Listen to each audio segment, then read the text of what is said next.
Le document que nous avons sous les yeux est une miniature. Une miniature, c'est une image peinte qui illustre les livres écrits par les moines. Cette image vient d'un livre sur la vie à la campagne du XIVe siècle, édité par un homme qui s'appelait Pierre de Cressan. Si on regarde bien l'image, on pourrait la diviser en deux parties principales. La première à gauche et la seconde à droite. Celui qui a fait l'image veut montrer ce qu'est une seigneurie. À gauche, il montre deux personnages, un homme d'église et un chevalier. Tous les deux sont en train de discuter et de regarder ceux qui travaillent.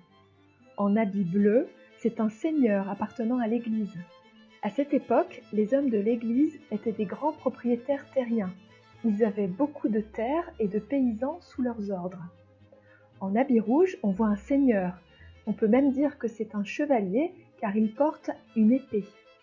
Les deux hommes semblent discuter ensemble en regardant les autres personnages, les paysans, qui sont en train de travailler. La grande maison est une sorte de château. À droite, il y a des paysans, hommes et femmes, qui récoltent les foins pour les aliments des bêtes. Dans cette scène, plusieurs activités des champs sont présentées.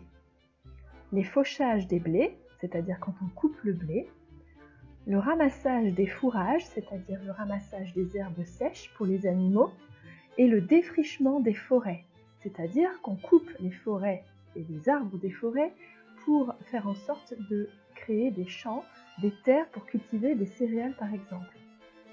En vendant les récoltes, les seigneurs deviennent de plus en plus riches.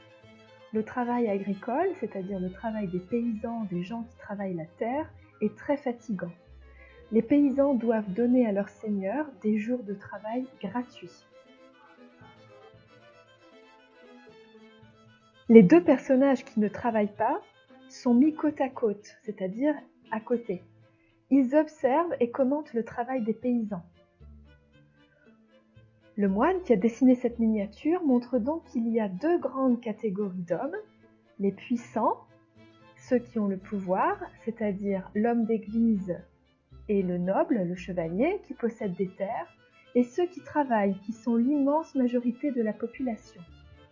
Le moine qui a dessiné cette miniature a partagé l'image en deux.